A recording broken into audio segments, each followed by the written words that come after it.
Hi, everyone.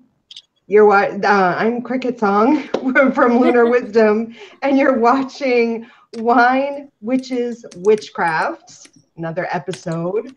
I'm here with my usual co-host, Renee Yin. Say hello. Hello. And tonight we have a returning guest. We're talking to Cole Ledbetter. You can find his link to his YouTube channel in the information section of this video. Say hello to everyone, Cole. Hello. Yay. Chat room's filling up. We're going to just chit chat. Actually, what are we drinking? What are we drinking tonight?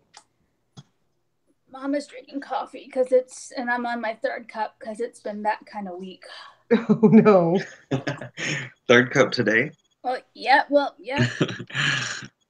I am drinking just box wine in a shatterproof wine glass because I need that.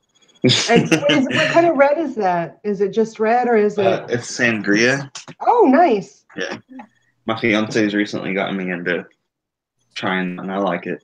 Yeah, sangria is nice. Tonight I've passed on wine and I'm drinking 7 and 7. I might have to step away and make something very similar. Diet 7-Up with Seagram 7 American whiskey. 7 and 7 tonight. That sounds good. It is good. That sounds really good. It is really good. My husband made it, and it's just enough whiskey. It's not too overpowering, and this diet 7-Up makes it go down nice and easy.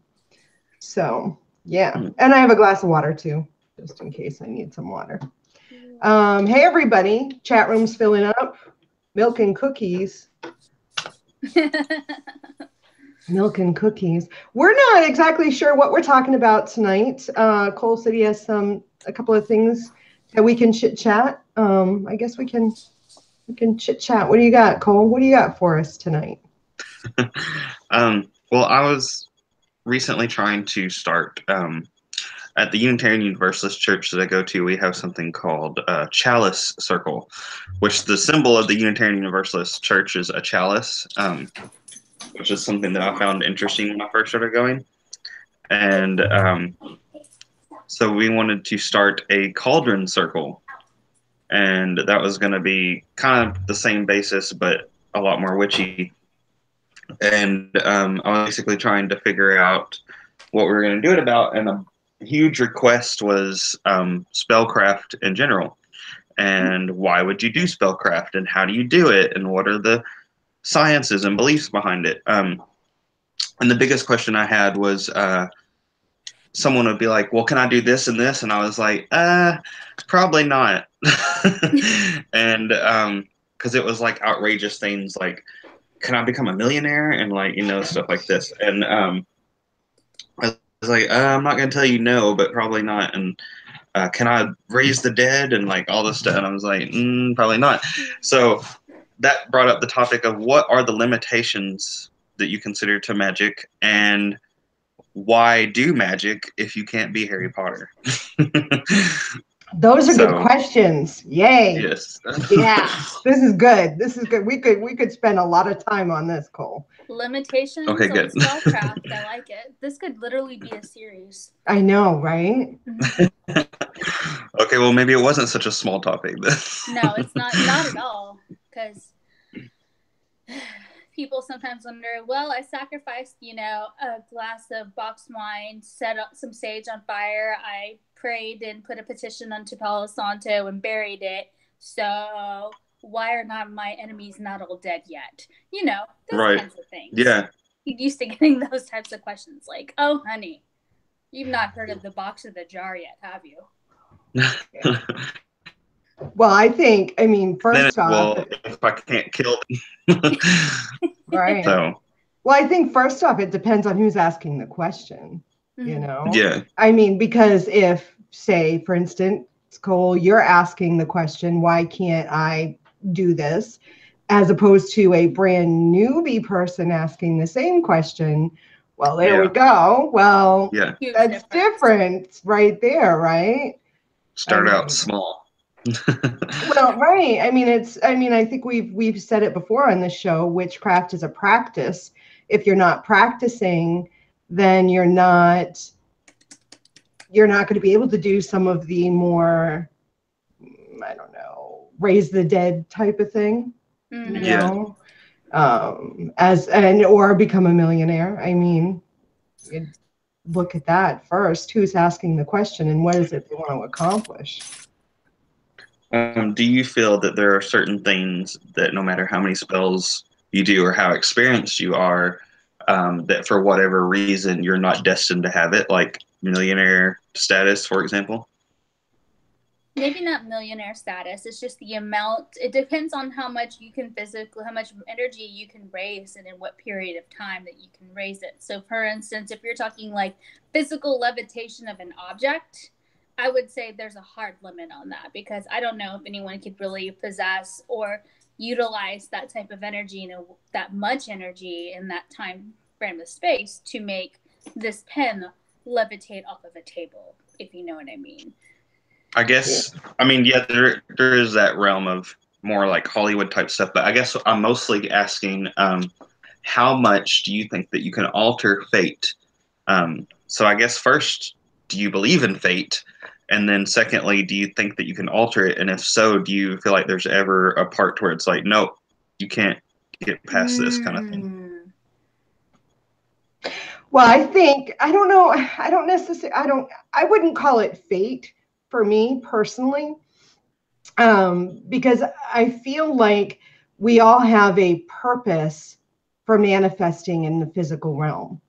So whether you want to call that purpose fate, you know, I personally feel there's a difference between fate and my life's purpose, or my true will, capital T, capital W. I think, you know, when I came, or when anybody, but I'm going to speak from my own perspective, when I became physical, I had a purpose for manifesting. I feel like that was determined by me and whatever you want to call me, as opposed to fate, I feel like is when something or someone else determines my purpose. So I think that's the little difference I feel. Now, someone could say, well, me, when I determined my life's purpose, I was part of the one, part of the collective, part of universal source energy. And that is then determined my fate, I guess. Right. But I do feel like as we go from my physical birth manifestation to my end, there are many paths that I can take to get to the true purpose or my true will, although sometimes I may not even succeed in manifesting or experience what I really wanted to do in this life. So that brings a question. You do a spell or a ritual or whatever, and it fails. What are some reasonings that you would explore as to why it failed? Because, for example, I had someone come to me wanting a sigil to help their car run better. And like the day I made the sigil for them, their car broke down. And so they were asking, well, why didn't it work? And I tried to explain it as I believe that magic can bend reality, but not just flat out to where your piece of shit car is now the best car in the world. So it totally depends on what the circumstances already were. In my opinion, like if you have an abusive husband and you do a spell to make him not an abusive husband, that can possibly only do so much. So that's really kind of a strange thing to think about. It's like, what do you think the limitations to magic are, and when is asking too much and when isn't? Well, I think, me personally, I think that it, number one, again, it first should be determined as to who's doing the magic. So if it's me, then we have to look at what my true will or life's purpose is for manifesting. So if I wanted to do magic that is totally not in alignment with my true will, I feel like it's going to take a lot more power and effort, because my natural tendency would be to follow my true will or my desires. The other thing that you need to take into consideration is that we have a collective reality. All human beings believe in certain things. I mean, I mean, we all have this understanding of what truth is in the physical realm.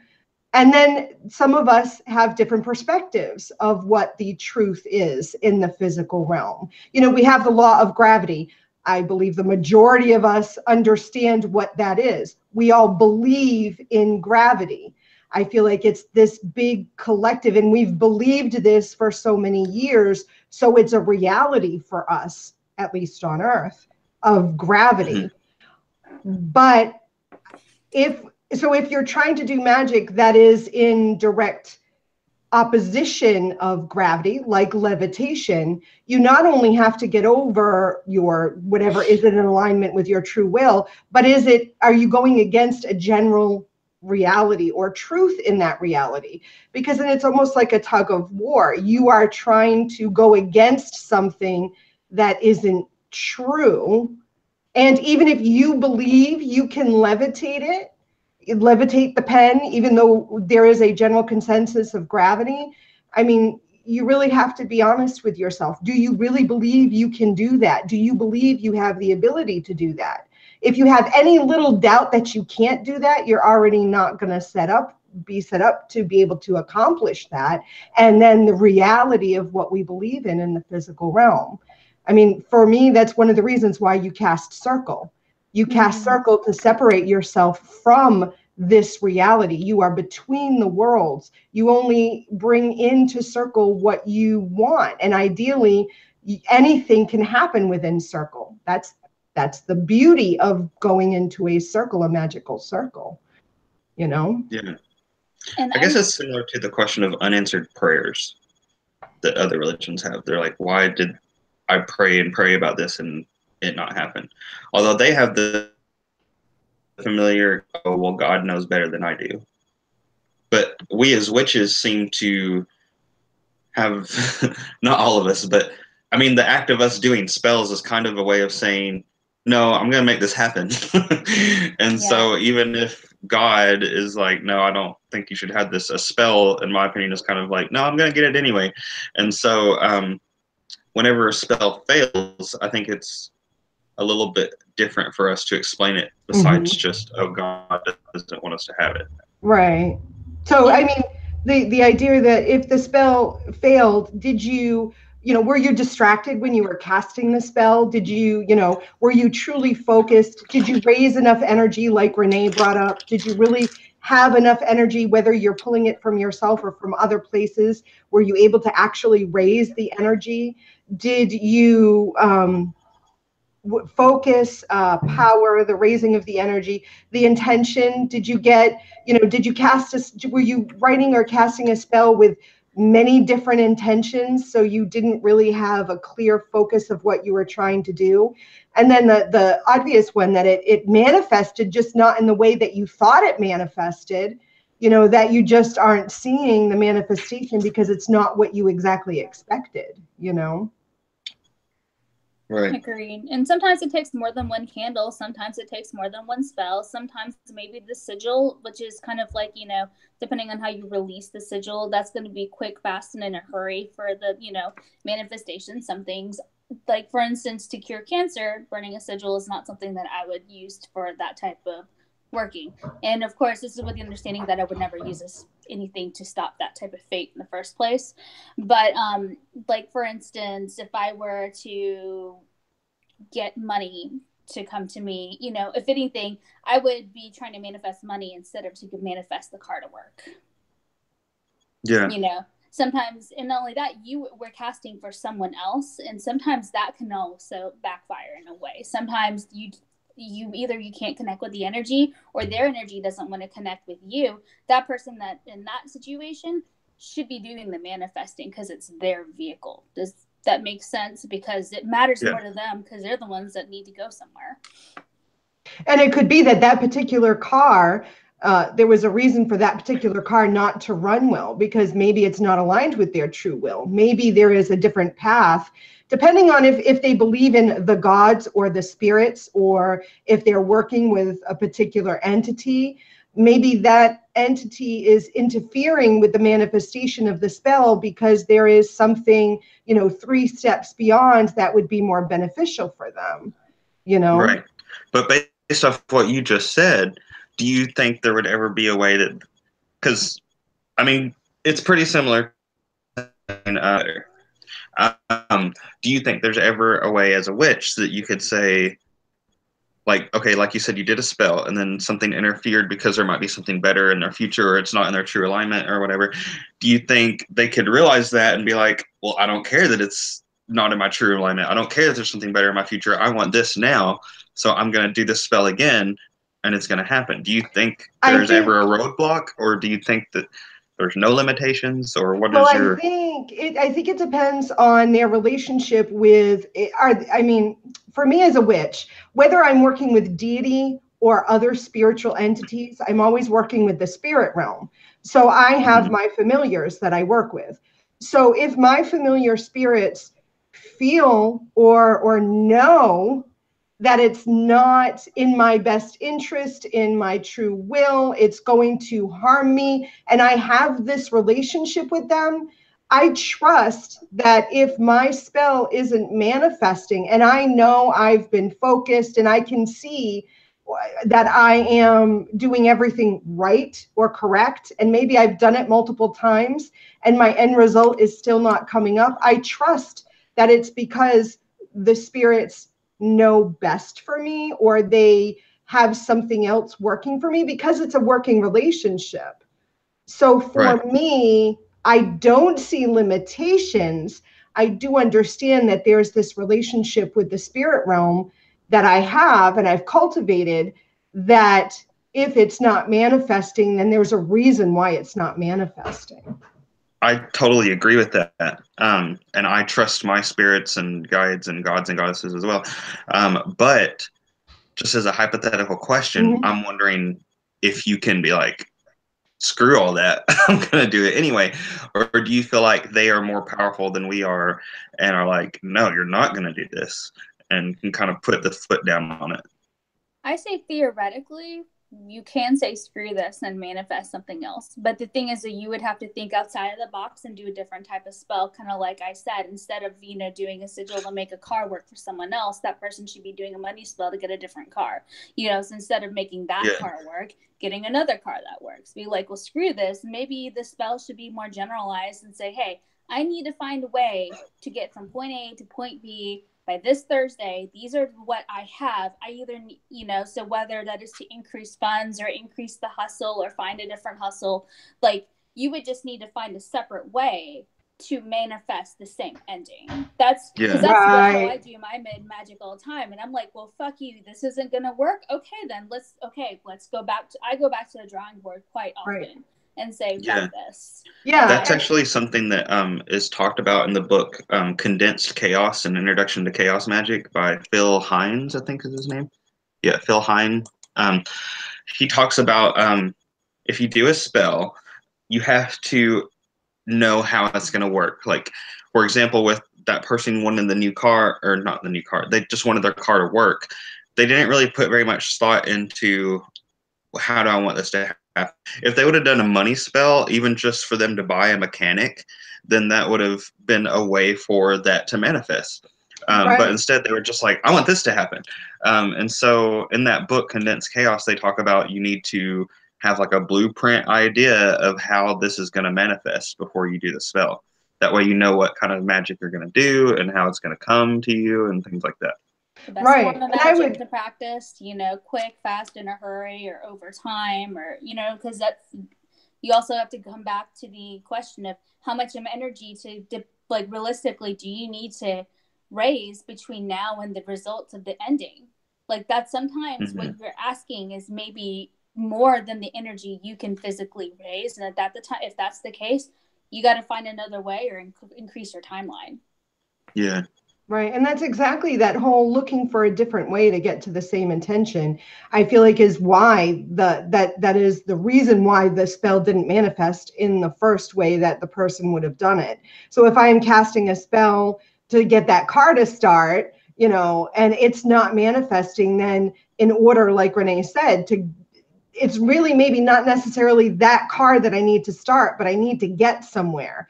And that's how I'm thinking I'm going to get there. That maybe I didn't get the car to start, but hey, look it, someone's offering me to borrow their car. You know, the spell's still manifested. It's just, you know, not maybe. It's like we have set up our own limitations of this is how I think it's going to manifest. Like we need to think of all possible routes, I guess. Yeah. And maybe the solution is just manifesting a little extra enough during the week to be able to afford Uber until you can make another situation. Maybe it's that simple. Maybe it's not this huge thing. Maybe it's just, you know, the minute, you know, expression of the ending. Right, because maybe there's something seriously more dangerously wrong with the car than they think it is. And if I go back to the idea that my spirits are watching out for me and they're helping me, if they got the car to start 5 miles down the road, it might have exploded and I might have died. You know what I mean? That, you know, maybe that wasn't the right thing to happen for me. The 72 Angels of Magic by Damon Brand. He talks about a similar topic, saying that sometimes people make spells too specific when sometimes a more generalized thing would be better, and get the same kind of result. Like, for example, if someone's wanting money, but then they do a spell to where they're like, I want my book to be a bestseller, then that's a very limited spell, to where instead they could just do a prosperity spell and might also be happy with those results. Right. So maybe sometimes we're too specific, and that's the issue. Right. Hellbound says you can't pop things into existence. I disagree. I popped out 2 kids into existence. Yeah. Well, I popped out a not exactly, but I agree that you cannot pop things into existence. It's a figure of speech. Hey, I popped 2 kids into existence.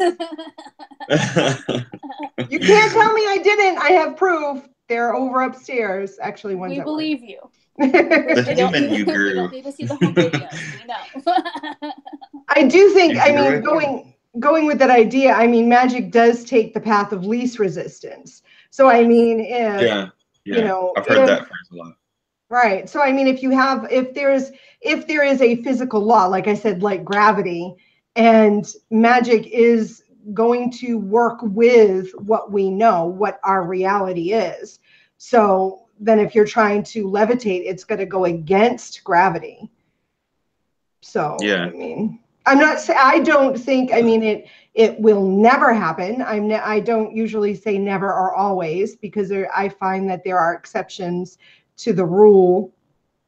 So, I mean, I suppose it could, and I hate to put limitations on myself by saying this is never going to happen, or that's always the way it is. So I would word it this way. If someone came up to me and was like, I raised a corpse from the dead, I'm probably going to look at them a little weird. And I'm going to see, like, can I see it? Can I see you do that? Yeah, because I want to see that too. I'm probably going to be inclined to think that they're just talking out of their ass. But like you, I don't really want to be like, no, that's never going to happen. Absolute 100% no. But I would say I'm at least 99.9% no. And again, it depends on who is making that kind of claim. Yeah. But still, I would need to see it.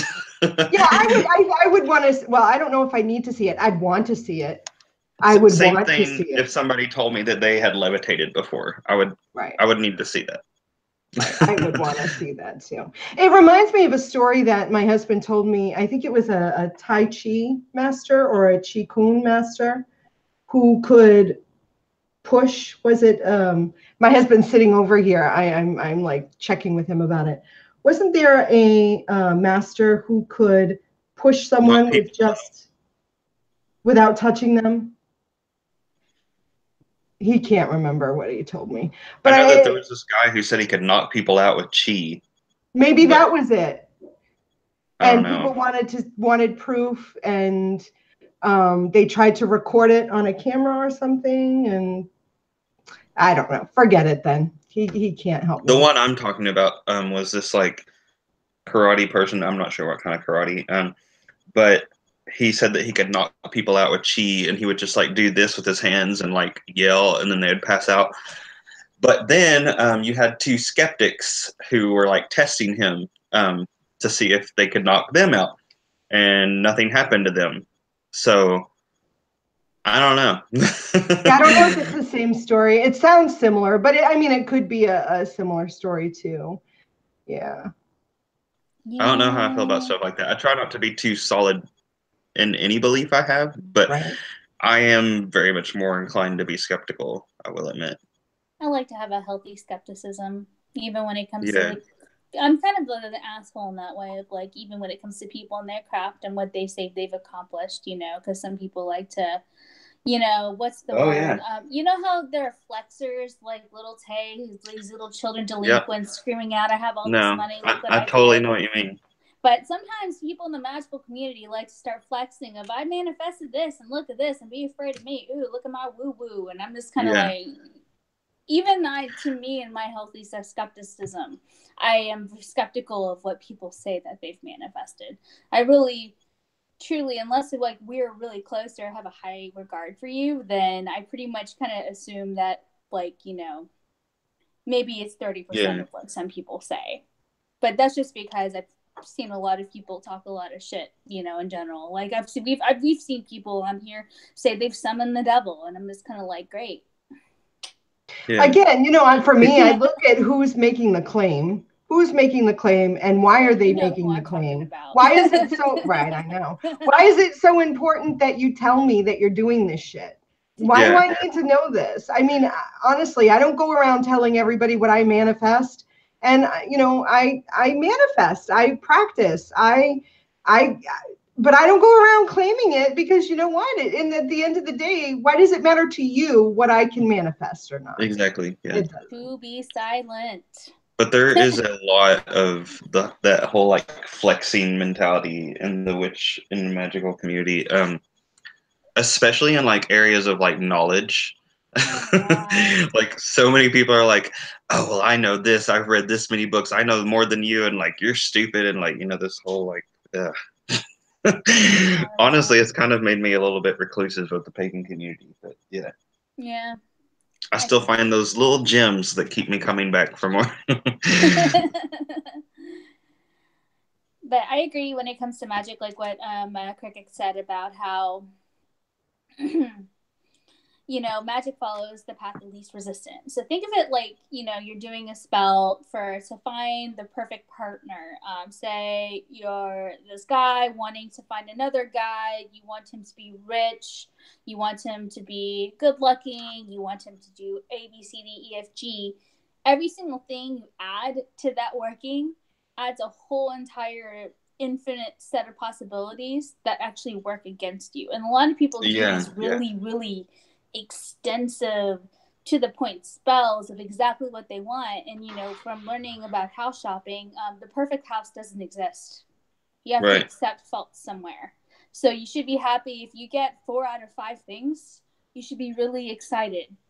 Depending that there are no drugs or alcohol issues involved, or domestic abuse issues. Well, as long as those givens are taken care of, you should kind of be happy with what you get at some point, as long as there's like an idea of like, you know, compatibility there.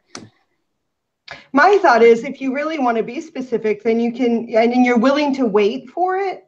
True. If you want to be specific, but you're willing to wait and put the effort and the energy into attaining exactly what you want, then wait. I mean, you know, I mean, it took me many years to find my perfect match, 2 husbands prior. I should have just waited, goddammit. Yeah, I would say the more details you add to a spell, the longer or harder it takes to manifest.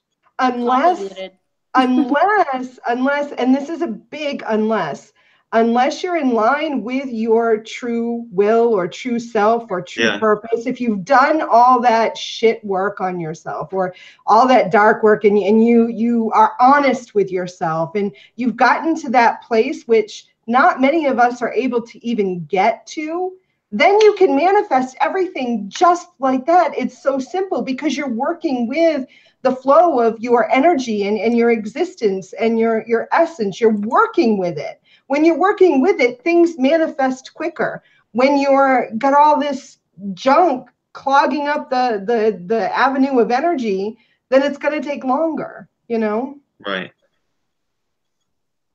So I would say the more against the set way of being, like, for example, levitation, the harder something's going to be. But I don't, like you, I don't want to completely be like 100% no, that's never going to happen. But yeah, the more outrageous the claim, the more I'm going to need to see evidence to believe that claim. So I tend to not do spells to make myself levitate or anything. My thought is, what's the purpose of that? Really? Yeah, I mean, how is that really going to benefit me? Is that another flexing thing? Just to say that I did it? Yeah. And really, how does that help me? I mean, it doesn't help me. It's like YouTube subscribers. That's all. It's all an idea of ego. Yeah. Yeah. It really, in the end, doesn't matter how many subscribers you have. I mean, no offense, no witch is sitting here making a living like 100% off of their subscribers and AdSense right to ad these days. So it's just an idea of ego. Lilukin said those who claim power usually lack it. And that's exactly, I mean, those who boast the loudest are trying to convince themselves as much as they're trying to convince others. Yeah. You know. There was something in psychology which I don't fully agree with, but it does hold truth sometimes. The more you repeat something, the more you're not trying to convince somebody else, the more you're trying to convince yourself. Mm-hmm. So the reason I don't fully agree with that is because I had an ex who would get annoyed by how much I told him I love you, because he's like, are you trying to convince me or yourself? And I was like, bitch, I'm just saying I love you. Like, don't be a dick. But but sometimes certain things I can see where that means. But well, sometimes when we're saying that to other people, though, it may not be that we're trying to convince ourselves, but we're reassuring ourselves of something we're already feeling. You know, not that you. I love you, or some just things in general. Even I love you. I mean, I think that the other person needs reassurance in that sense, but I also think, that's why I do it. Yeah, I also think we're trying to reassure ourselves as well when we do that. Maybe. I think the reason I say I love you to people is because if I was to describe it as an event, it's like I feel like this emotion bubbling up inside of me, and it just kind of, it's almost like speaking in tongues. It's like, I love you, you know, and it's just an appreciation, and I'm just expressing my appreciation. Mm-hmm. But yeah, I can see how, like, in other phrases, like, oh, I'm so powerful, or I'm so mature, or I'm so confident, if you say that over and over to people, it's kind of like you're trying to convince yourself a little bit more than you are others. My favorite is like, I'm a seasoned witch. Bitch, go sit down. Go back to my favorite is I'm more mature than you are. Just go find your self-worth. Girl, go away. That's like one of my biggest pet peeves that I hear, I'll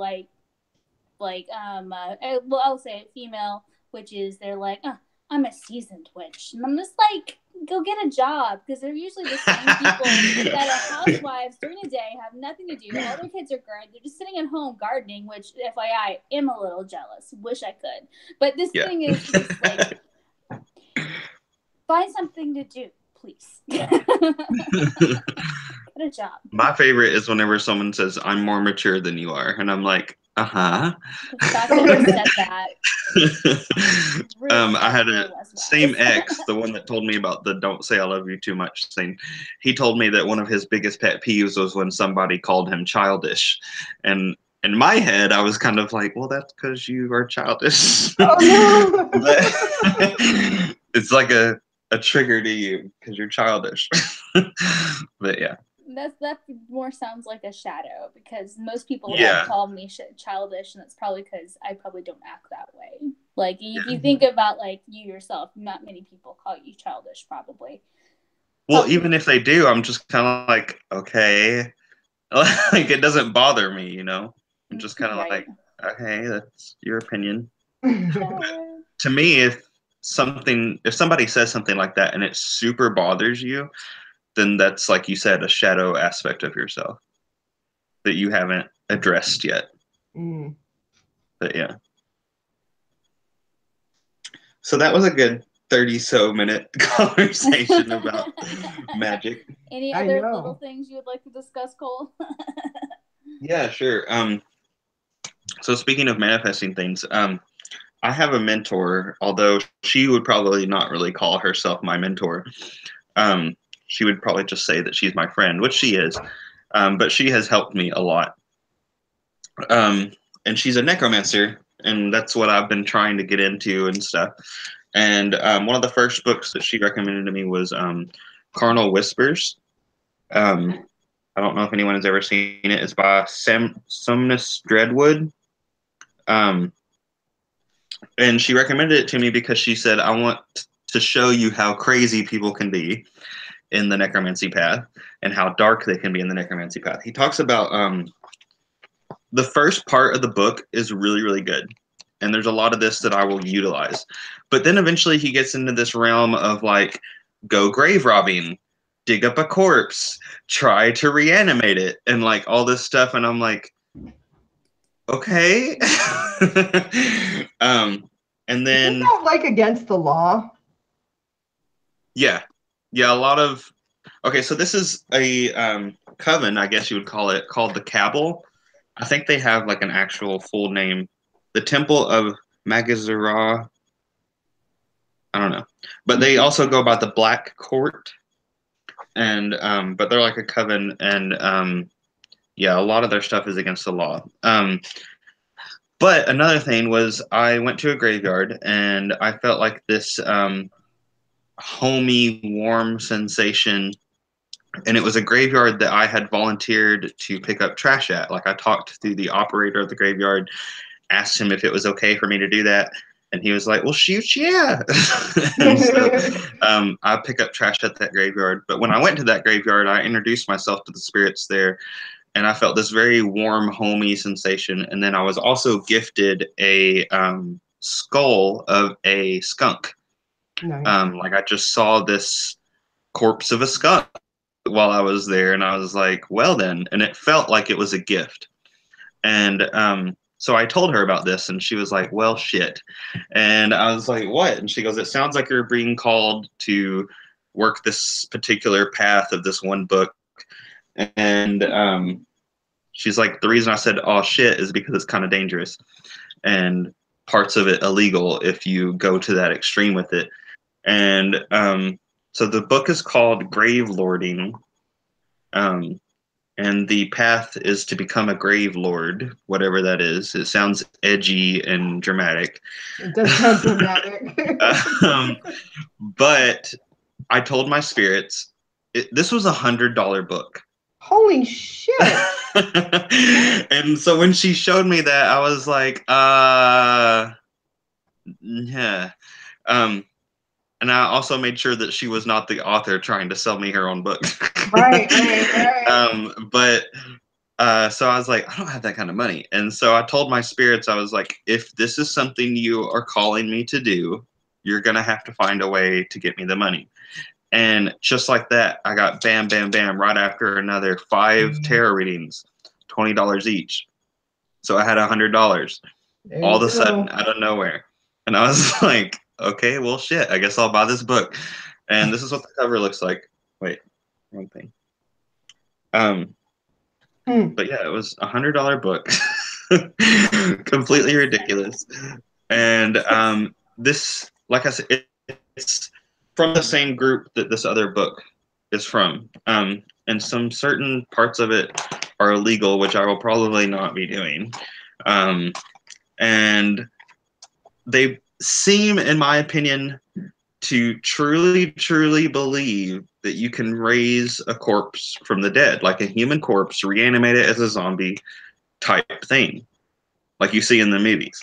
And like I've been saying, I'm going to have to see that to believe it. I was going to say, if you actually do that, Cole, I will fly down there and see, and I want to see this. I want to see this. I'm leaning towards I'm 99.9% sure it's not possible. But like you, I don't want to say 100% outright, this will never happen. But Right. I don't think it will ever happen. So I don't know. But what is your opinion on the question I was getting from that is what is your opinion on certain things being illegal in witchcraft? Like I know that like grave robbing and things like that are illegal, and that's a thing of itself. But what if just witchcraft in general was illegal? Would you still practice witchcraft? Yeah. Yeah, I would. Yeah. I would disguise 'Cause it I in a don't way need that tools. other people wouldn't know it was witchcraft. I Yeah. mean, yeah, I mean, there's so much in our practice that Because we it can used to do. be illegal. Right. And there's so much in our practice that you can do that no one would really know what you were doing unless they knew exactly what you were doing. You know what I mean? Right. Yeah, because I don't really have an altar, and I really don't have a huge use for tools. So it's not like anyone would know what the hell I was doing anyway. See, I could operate without tools and without altars and all that stuff, but I like them. Yeah, I like I'm a them pretty too. big fan of altars and tools. Like I like the dramatic play persona of it. It's kind of it You like helps the me aesthetic. create the ambiance. Yeah. I mean, there's nothing wrong with the aesthetic. For me, I just don't like. I like to keep. I don't really have the space. My tools are Yeah. practical too. I mean, Mm-hmm. I have tools that are practical. I mean, I don't have any tools that I don't use. So, I mean, and like what like Loken said, make all your tools of common items. I mean, you know, I Yeah. have a knife. A knife is a knife, whether I consecrate it for It's magic. a letter opener. Right. Well, yeah. Okay, well, I have an altar in a mason jar, but There you go. that's What? That sounds cool as hell. because of who it's to, I cannot show it. But if anything, it's an offering altar thing that has like little. Me and my man call them snacks because we snack a lot at the airport, which means we get drunk at airports with the tiny little shots. I know. Of Yeah. thing. Yeah. So I we buy call them those for my dad. snacks. It's a code word. So when we travel, we always have a snack or several snacks for the plane, for the airport. Anyways, so I always have a couple of snacks for who the jar is for, and the veve, and like the pennies and all the stuff and the keys that go for that thing. So I've seen a little travel altar made out of a sunglasses case. Yeah. I've seen them out of Altoid tins, like the tiny Altoid tins. Like Yeah, it was I've seen more that for too. aesthetic, but it was really cute. So yeah, I think it'd be easy to still practice elements of witchcraft if everything was illegal. But yeah. So I guess the main question to that was, do the legalities of things coincide with your morals? Like, I mean, if anybody smokes marijuana, I guess not. But yeah, like the laws of the land are not exactly the laws of my universe always. Now, it does freak me out, and I don't want to go to jail. So I do tend to not like go against those. But yeah, if witchcraft was flat out illegal, I would probably do what y'all are talking about and just try to be really secretive about it. I mean, prohibition has never done the United States well. I mean, look at the prohibition on marijuana in the majority of the states. For instance, I live in Texas. Everyone still smokes pot. They're just risking their livelihood at this point just to have the herb. But prohibition didn't work well with alcohol. My thing is prohibition on religion doesn't really work well. Prohibition, this is not a country that's related that does great with actually enforcing true prohibition on anything. The government's too big and there are too many laws. So I really wouldn't be too worried about it. Now, if we were of other faiths and of other foreign descents, then I would be more concerned about how we were treated, but we're not. So, but that's another issue. But like back in the days of to where you would be hanged or burned at the stake or something. I don't know. I would almost probably solely practice witchcraft in my head if that was how it was. I'd be too scared to even have a little Altoid skin. I'd have an Altoids tin. I got too many spots, moles, scars from too many marks of the devils. I mean, like I'm so weird compared to everyone here in Texas. So I'm just kind of like, I'm put it this way, I'm surprised I've survived in our society this long. So fuck it, I don't care. I would not do well in prison. Well, like, I'm too pretty for prison. I'd be like, no, I'm sorry, everybody. Like, no, please don't hurt me. Like, so yeah, that kind of stuff freaks me out. It's weird because I don't even do anything illegal, and when a cop pulls me over, I still get like freaked out. But yeah, agreed. So it's almost 7:50 already. Holy shit! I'm just giving you a time check because I knew Sherry had no idea what time it was. It's almost 7:50 already. Holy shit! Well, I know for you it's like 8:50, but yeah. Yeah. hey, for now, until I move to Seattle, then we're gonna have to figure out frickin' time. We're gonna have to figure this out. I know, man. I'm not doing this at like 4:00 in the afternoon. Yeah, no, me neither. I'd like to like 10:00 my time either, because we could do what we could. I don't know what we could do it. What time is it usually at your? It is 7. So if we did it at 8 your time, would that work? It would depend on the day.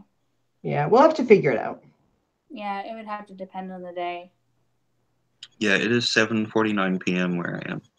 Oh, okay. So you're Central Time too, then. Yeah. I'm gonna be Pacific. Pacific. Holy time. shit! Specifically Pacific. That's right. How many days I have? What's the date? 7? Today's oh, 7. 20 days. 20 days before we leave. Oh my gosh. 20 days. I know. Got everything packed? A lot. We're getting rid of a lot of stuff. So we recently moved as well, and I hated it. I got rid of so much of my witchy stuff, like so much. So many books, so many items. I just was like, I don't have room for it. Everybody take it. Yeah, I'm about to mail a ton of packages. I would mail you one, Sherry, but I know you don't want it. But because I can give you our new address later when we're not on air. Okay, because I have to look and see what I have. It's stuff I haven't touched in a while. I'm literally just going to pick like 3 people, split it into 3 boxes, and mail it out, and just be done, because I'm gonna want new stuff for the new house anyway. I don't want to be like it's an Asian thing, but it's the least you bring over to the new space so you can create new energy and new things within that space, the better it is. Like, I don't move with the front door mat to the new house. I've already thrown away my doormat, and I'll buy a new one when I go to the house. Like, I don't like to transfer the old energy into the unless it's like a huge ass couch, then I would like to have a couch and a place to sit on. But like when it comes to like perishable items, food, that kind of thing, I kind of just like throw it all away and start over. Yeah. Well, we're traveling clear across country, so there's not a lot of stuff we're taking, like clothes and things like that. We're taking my computer, my son's computer, my husband's computer, things like that. But a lot of this stuff we're not taking a lot at all. Oh, I'm so excited. This is going to be exciting. Yes, Liloken, I will be in your time zone. And Tara, she's in the chat. I forget how far away from her physically I'm going to be.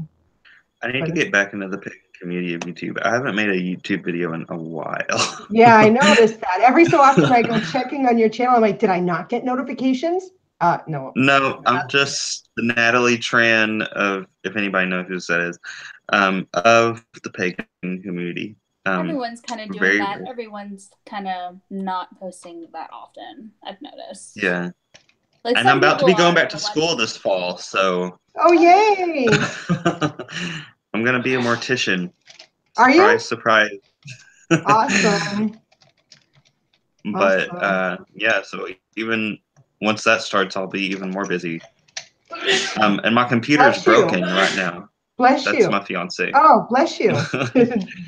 Bless Cole's fiance. They said bless you. Once I get settled, I had originally wanted to start working as in hospice care. But because of things that occurred here, you know, I homeschool my daughter and all that, then we only had one vehicle and all that stuff. But once I get into Seattle, I'm considering, you know, because I'm a Reiki master, sitting and helping people transition with Reiki who are transitioning. So that's what I want to do. You mean helping people with Reiki who are transitioning? Yes. Like be a death angel kind of thing. Oh, okay. I get what you mean. Transitioning realms. Okay. Yeah. You're like you know, literal of a transition do you mean? That's an ambiguous term. like someone dying. Well, it's funny because my first thought was I want to sit with them as they die. No, not that kind of transition.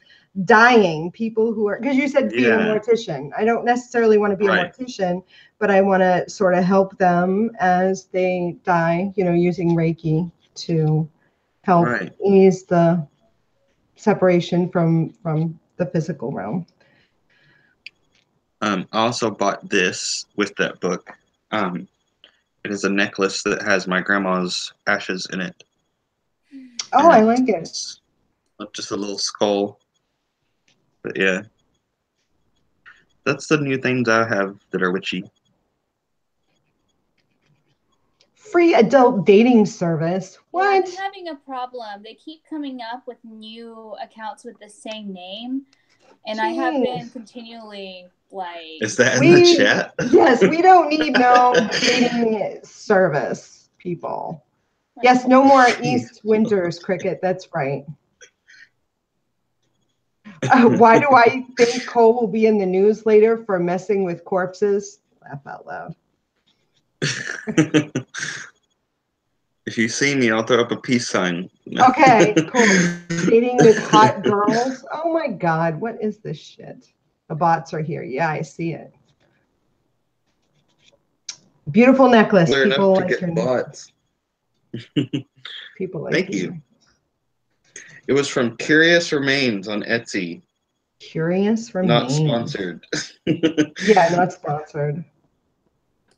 And whenever they sent it to me, whoever runs it sent me a little note that said, "My condolences."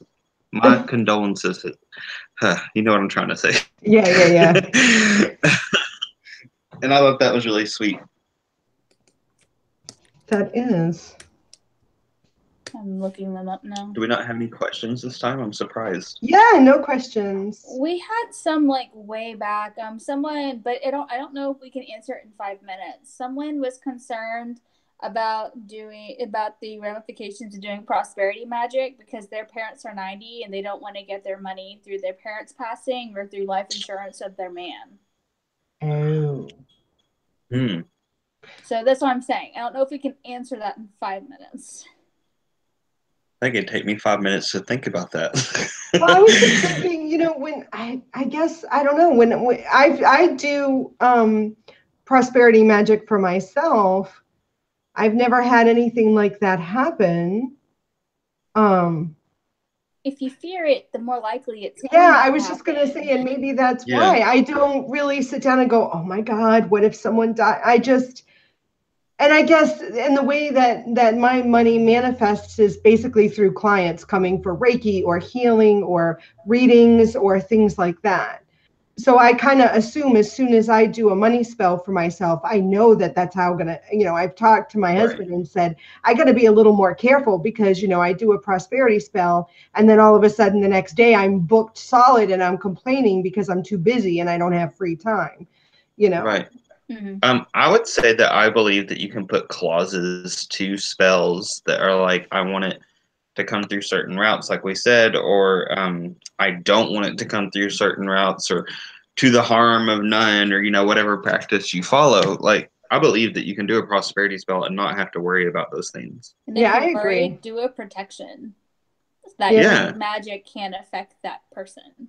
Right. And then through protection, I would just do protections for your man and for your parents, and then prosperity away. But however, if you're still terrified that you're going to kill somebody by doing a prosperity spell, then maybe prosperity. Maybe not do one. Yeah, maybe you shouldn't do a prosperity spell. Maybe you should face your fears.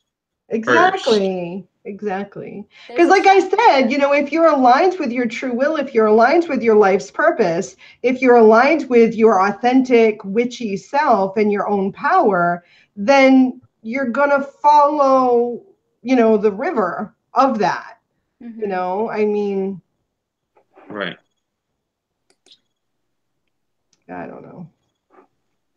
Yeah, you create what you fear. I agree. I agree with that. That's like how whenever I was dealing with my depression at first, it was this whole realm of, just think positive and push out the negative and blah, blah, blah. But by me doing that, it made it so much worse. Mm-hmm. So I think you need to face that dark and face the negative and integrate it. It's part of you. There's something in that is a part of you. And if you're afraid of it and you're pushing it away and trying to deny it, you're just going to create more of it, because denial is not helpful. Yeah, I agree. Which know thyself, like I feel. No kidding, right? Important fucking tenets that there is. I know. I feel like I've been saying that a lot lately to not necessarily people online, but people in person. It's like, girl, you gotta examine some of that shit that's coming out of your mouth. That's why I haven't been casting a lot lately, because I have all of this extra shit going on, and it's kind of like, some people are like, when I like to witch through it, and I'm kind of the complete opposite. I like to hermit through it, let some stuff pass, let me work through some shit, and then when I'm back on the up and up, then I'll start going pew, pew, pew, pew, pew, and get back onto it. But right now, there is not much pew, pew, pew going on. Honestly, sometimes being the hermit is being the witch. It's still witching through it. It's still dealing with that. I mean, like you said, be silent. I know. That's part of that too. I do. Because there's almost like there's this saying like, well, you're not witching through it. Obviously, if you're having such a hard time, you're not manifesting and really working through it like a real witch. And I'm just. Did you just look at them and say, "Bitch, I am"? Shut the fuck up. There was this post, and it said what people think spiritual evolution is or something, and it was the sun card in the tarot, and it was like what spiritual evolution actually is, and it was the tower card. Yes. And it's like, no, you don't understand. Everything's on fire, the bike's on fire. Yeah, exactly. That's spiritual evolution. That is for real. Yeah. Totally. Yeah. Oh, well, it is officially 9:00 Eastern, 8:00 Central. Thank you, good people. Goodbye. It is. It is time. My drink is done too. It's sad. To make a drink. Thank you all for being in the chat. Cole, thank you for joining us. It was fun. No problem. Yay. If you no official sponsor today, but if you're interested in supporting Lunar Wisdom and attaining access to my Becoming Witch series, I'm on episode 20, so there's 20 episodes of that. Go check out Lunar Wisdom's Patreon page. A Journey of Self-Love is up there for some of my patrons. It's my own personal journey and talking about working through some serious shit. You can find that in my blog posts over on Patreon as well. And then there is a Quest Within series that I did with my husband, Alex, on spirituality, very deep stuff. You can go check that out, the archives of that, if you're a patron sponsor, as well as free readings and all that fun shit. Go check it out over on Patreon. And next week, not sure what we're doing, but I think next week might be, maybe 2 more episodes before the move. And I want to talk to Renee. Maybe we'll have some pre-recorded stuff for you guys. I don't know. It's possible there may be a week or 2 where there is no show. I'll try to keep you updated as we get closer to the move date. I might be taking a trip next week. It's undecided. Oh, so there maybe I can find someone to fill in. So maybe. I don't know. We will know soon. She'll know soon. I will probably be here next week. I'll see if I can get maybe Tara, Lippy Witch, can be a stand-in, or I don't know. We'll figure something out. Figure it out. Anyways, guys, thank you all. We'll see you soon next week. You'll probably see me next week, and Cole sometime in the future again, because we always gonna have him back. Love you all. Blessed Love be. you. Bye. Bye.